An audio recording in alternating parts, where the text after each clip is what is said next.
मैं ओंकार हूं।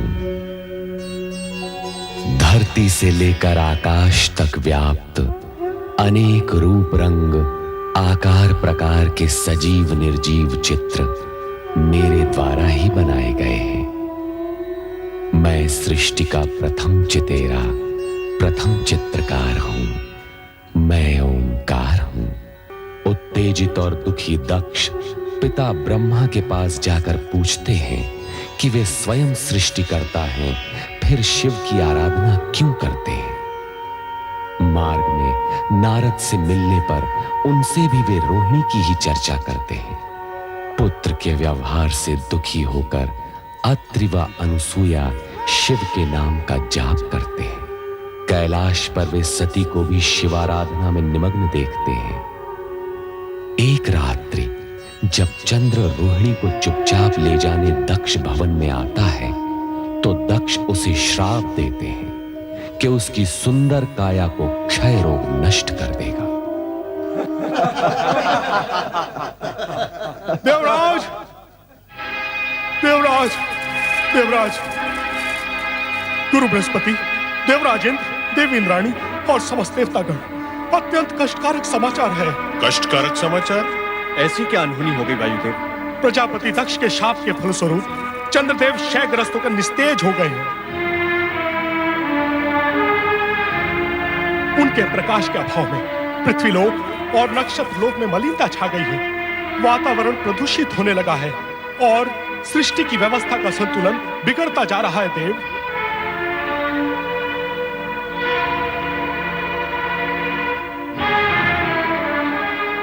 ये तो निसंदेह दुखद समाचार है वायुदेव। यदि शीघ्र इस समस्या के निराकरण हेतु कोई उपाय न किया गया तो चंद्रदेव सदा सदा के लिए निस्तेज हो जाएंगे। पुत्र चंद्र,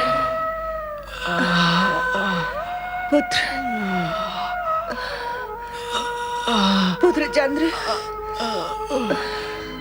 वही हुआ जिस बात का मुझे भय था। दक्ष के इस कठोर शाप के आगे हमारे सभी मंत्र, यज्ञ, हवन कोई प्रभाव नहीं दिखा पाएंगे। हम वो अभागे माता पिता हैं जिनकी आंखों के सामने उनके पुत्र को। नहीं, ऐसा मत कहिए स्वामी, ऐसा सोचे भी नहीं। माँ जननी होती है, उसमें सृजन की शक्ति होती है। वह अपनी संतान के लिए मृत्यु से भी संघर्ष कर सकती है। मैं भी अपने पुत्र का अनिष्ट नहीं होने दूंगी। परमपिता, क्या चंद्र सदा के लिए अस्त हो जाएगा? क्या आप नक्षत्रों को नए सिरे से अपने मार्ग निश्चित करने होंगे? कुछ तो कीजिए। हे सृष्टिकर्ता, आपकी सृष्टि पर संकट मंडरा रहा है। यह सत्य है, चंद्र से अपराध हुआ है। और यह भी सत्य है कि दक्ष ने क्रोध में आकर अपने अपराधी जामाता को श्राप दे डाला। उसे यह भी ध्यान न रहा कि चंद्रमात्र दक्ष का जामाता नहीं, सृष्टि का एक आवश्यक यंत्र भी है। उसके न रहने से पृथ्वी का संचालन डामाडोल भी हो सकता है। किंतु तो क्या सृष्टि समाप्ति के कगार पर पहुंचने वाली है परमपिता? मुझे ऐसा प्रतीत होता है कि सृष्टि की रचनात्मक शक्तियों का यह द्वंद्व एक सीमा से आगे नहीं बढ़ेगा। इस दशा में मुझे विचार करना होगा। विचार।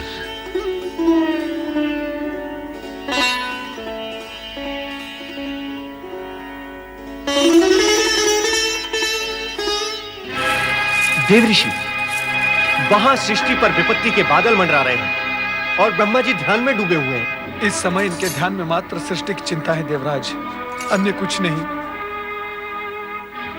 परंतु इसमें इतना सोच विचार करने की क्या आवश्यकता है? ब्रह्मा जी को करना होगा कि चंद्र को शाप से मुक्त करने के लिए अपने मानस पुत्र दक्ष को बाध्य करें, अन्यथा सृष्टि में प्रलय हो जाएगी। देवऋषि, प्रलय हो जाएगी। ऐसा नहीं हो सकता देवराज इंद्र, हमें धैर्य से काम लेना होगा। यह हमारी परीक्षा की घड़ी है। भगवान शिवशंकर की कृपा से चंद्र की रक्षा का मार्ग अवश्य मिल जाएगा। हमारा हृदय टूट चुका है माते। कैसे पिता है हमारे, एक हाथ से हमारा कन्यादान करके हमें सौभाग्यवती होने का आशीर्वाद दिया और दूसरे हाथ से छीन भी लिया। माते, उनसे कहो कि हमें पति का प्रेम नहीं, उनकी आयु और हमारा सौभाग्य चाहिए। पिता अपना श्राप लौटा ले और हमें हमारा पति दे दे। वे जैसे भी है, हम उनके साथ जीवन निर्वाह करेंगे। तुम्हें कैसे समझाएं पुत्रियों? दिया हुआ श्राप लौटाया नहीं जा सकता, ये असंभव है। हाँ, अब एक आसरा है, भगवान शिव शंकर। वो भक्त वत्सल हैं, भोलेनाथ हैं। यदि उन्हें तुम बहनों पर दया आ गई तो चंद्र को नया जीवन और तुम सबको तुम्हारा सौभाग्य सिंदूर भी मिल सकता है। तुम धैर्य मत छोड़ो अश्विनी, तुम सबकी मनोकामना अवश्य पूरी होगी।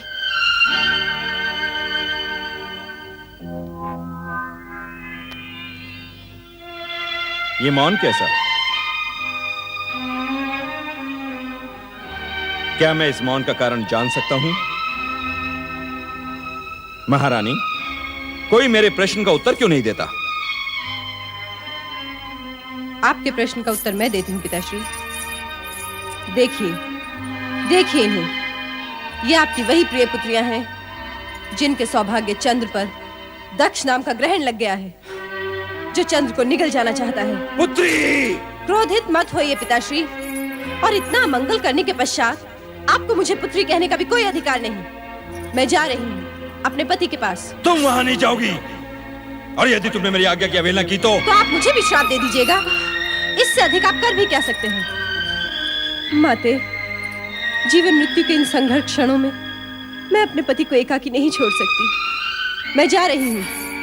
रोहिणी, यदि तुमने इस महल की चौखट भी लांगी तो मैं तुम्हें श्राप दे दूंगा।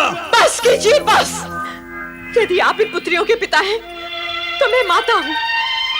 प्रसव पीड़ा आपने नहीं, मैंने सही है। यदि आपने अपने मुख से एक भी अपशब्द कहा तो मैं यही की यही अपने प्राण त्याग दूंगी। हाँ। दक्ष महल, इंद्रलोक, ब्रह्मलोक, हर स्थान पर चंद्रदेव की गंभीर स्थिति पर चिंता का वातावरण बन गया। देवर्षि नारद, गुरु बृहस्पति सहित सभी देवगण चंद्र की निरंतर क्षीण होती स्थिति से तनावग्रस्त हो उठे। चंद्रदेव की माता ने पुत्र को इस संकट से उबारने के लिए कैलाश जाने का निश्चय किया। आप कहाँ हैं प्रभु?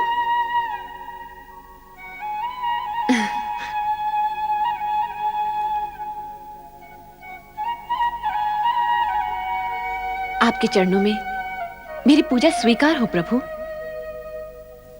नंदी, भृंगी, शिवगणों, प्रणाम सती माता। सती माता की जय। महादेव यहाँ नहीं है। नंदी, वे कहाँ गए? मैं भी स्वयं चकित हूँ माता।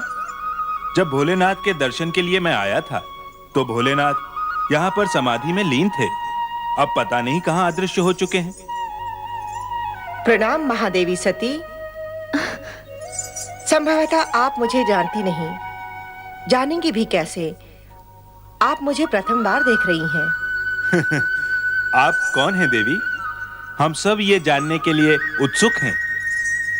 मैं अत्रि ऋषि की धर्मपत्नी चंद्रदेव की माता अनुसूया हूँ महादेवी सती। महादेव जी और आपके चरणों में प्रणाम करने आई हूँ। आप चंद्रदेव की माता अर्थात मेरी बहनों की सास माता हैं? आपका स्वागत है। आप तो हमारे लिए परम पूज्य हैं। कहाँ है देवाधिदेव महादेव? हम स्वयं आश्चर्यचकित हैं कि वे अचानक कहाँ अदृश्य हो गए। ऐसा लगता है दुर्भाग्य की छाया शीघ्र ही मेरा पीछा नहीं छोड़ेगी। कितनी आशा लेकर आई थी मैं महादेव के दर्शनों के लिए। प्रत्यक्ष अथवा परोक्ष रूप में प्रभु सदाशिव जगत के कण कण में विराजमान है और भक्तों का संकट निवारण करने के लिए तो वे सदा तत्पर रहते हैं। आपके मन में जो है वो कहिए माता। सदाशिव आपकी प्रार्थना अवश्य सुनेंगे। पता नहीं वह कैसी अशुभ घड़ी थी जब दक्ष प्रजापति अपनी पुत्रियों का संबंध हमारे पुत्र चंद्र से करने आए थे। आप कैसी बातें कर रही हैं माता? चंद्र से मेरी बहनों का संबंध तो अटल था। चंद्र से रोहिणी आदि नक्षत्र कन्याओं का विवाह विधि के विधान के अनुसार ही हुआ है और इसे कोई मिथ्या नहीं कर सकता। परंतु विवाह के पश्चात जो भी कुछ हुआ वो निरर्थक कार्य है। सारा संसार जानता है कि मेरा पुत्र चंद्र स्वभाव से चंचल और भावुक है। तुम्हारी सभी बहनों में से रोहिणी ही उसे सबसे अधिक प्रिय है और उसी का परिणाम आज चंद्र भुगत रहा है। क्या हुआ चंद्रदेव को? तुम्हारे पिता दक्ष प्रजापति ने क्रोधित होकर चंद्र को शाप दे डाला है क्षय रोग से ग्रस्त होने का। अब इस संकट से महादेव के अतिरिक्त हमें और कोई नहीं बचा सकता।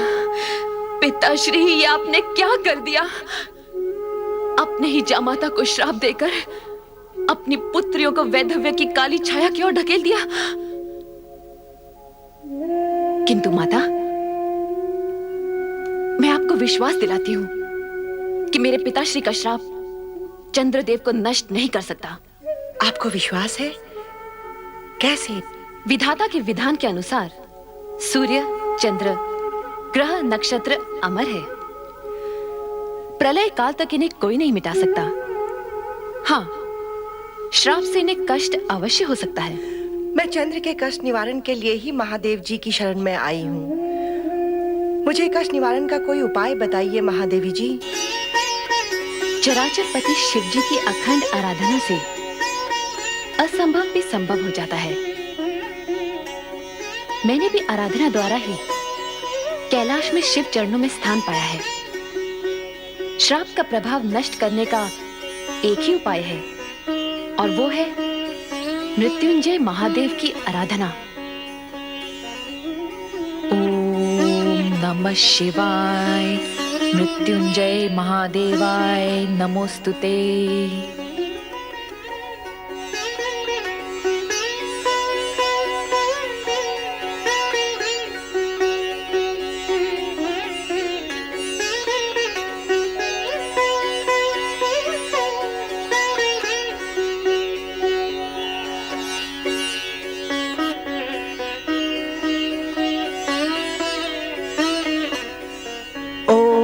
नमः शिवाय, मृत्युंजय महादेवाय नमोस्तुते।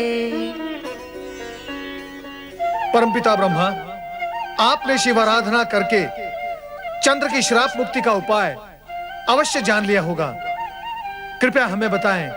चंद्र की श्राप मुक्ति का एक ही उपाय है, मृत्युंजय महामंत्र से शिव की आराधना। वो मंत्र है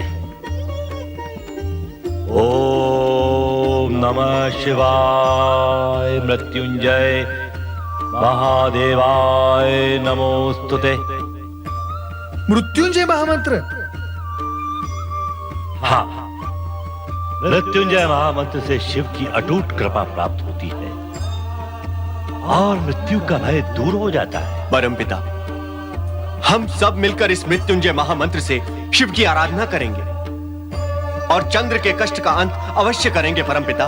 परंतु देवराज, मृत्युंजय महामंत्र की अमर ध्वनि का प्रभाव चंद्र पर पड़े, इसके लिए उन्हें स्वयं आरावत के पश्चिमी समुद्र तट जाकर प्रमाश क्षेत्र में शिव आराधना करनी होगी। मंत्र ध्वनि के प्रभाव से चंद्र पर पड़े श्राप का प्रभाव धीमे धीमे समाप्त होने लगेगा और शिव की कृपा प्राप्त होगी। समुद्री वातावरण के प्रभाव से चंद्र शीघ्र ही स्वास्थ्य लाभ कर सकेंगे। नारायण नारायण।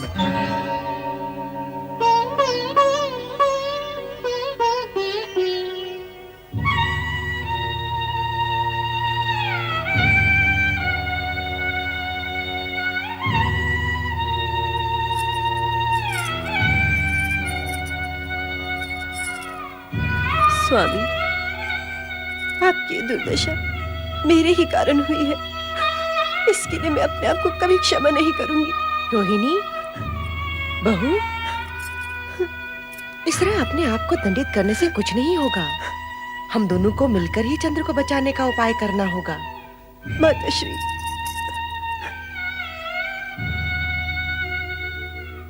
तुम समझती हो मेरे चंद्र की इस दुर्दशा का कारण तुम हो, परंतु यह सत्य नहीं है। तुमने तो सदा ही मेरे चंद्र के हृदय को प्रफुल्लित किया है, उसे सुख दिया है। तुम उसके दुख का कारण कैसे बन सकती हो? माते, मुझे ज्ञात है तुम्हारी बहनों के प्रति उपेक्षा दिखाकर चंद्र ने उचित नहीं किया, परंतु इसके लिए मैं उसे दोषी नहीं समझती हूँ। परंतु माते, सारा दोष मेरा है। ये आप क्या कह रही हैं माते? तुम्हारे पिता दक्ष प्रजापति का प्रस्ताव ही मुझे स्वीकार नहीं करना था, जिसमें उन्होंने अपनी 27 कन्याओं का विवाह मेरे चंद्र के साथ करने की बात कही थी। परंतु आपने और पिताश्री ने तो कहा था कि विधाता का अटल विधान है, इसे कोई नहीं बदल सकता। दुर्भाग्य को विधि का अटल विधान बताकर किसी भूल से मुक्ति नहीं पाई जा सकती रोहिणी। भूल तो भूल ही होती है, और भूल का परिणाम जाने अनजाने सभी को भुगतना पड़ता है। तो मेरी बहनों की उन आकांक्षाओं का क्या होता? उन्होंने भी तो मेरे समान चंद्रदेव को मन ही मन पति स्वीकार कर लिया था। मन ही मन पति रूप में स्वीकार करने का अर्थ किसी को विवाह के लिए विवश करना नहीं होता है रोहिणी। तुम्हारे पिता दक्ष का कर्तव्य था कि वे इस विवशता को रोक देते, परंतु इस प्रस्ताव को चंद्रदेव ने भी तो चुपचाप स्वीकार कर लिया था। चंद्र के मन की बात का पता लगाना हम माता पिता का कर्तव्य था, जो हमने नहीं किया, और इसी का दंड हम भुगत भी रहे हैं। परंतु पिछली भूलों की बातें करने से कोई लाभ नहीं होगा। जैसे भी हो, हमें चंद्र को इस संकट से उभारना ही होगा। सब कहते हैं कि श्राप को विफल नहीं किया जा सकता, उसका प्रभाव होकर ही रहता है। समझ में नहीं आता अब हम क्या करें। इसी कारण मैं शिव शंकर की शरण में कैलाश गई थी, परंतु दुर्भाग्य से वहां भी मुझे उनके दर्शन नहीं हुए। सती बहन तो वहां आपको अवश्य मिली होंगी। हाँ, उन्हीं का दिया विश्वास लेकर मैं कैलाश से लौटी हूँ। सती ने कहा है, शिव की आराधना कभी व्यर्थ नहीं जाती। चंद्र के प्राण रक्षा हेतु अब हमें शिव की आराधना करनी होगी। यही एकमात्र उपाय है। अवश्य माताश्री, इस आराधना में मैं भी आपके साथ हूँ। बेटी,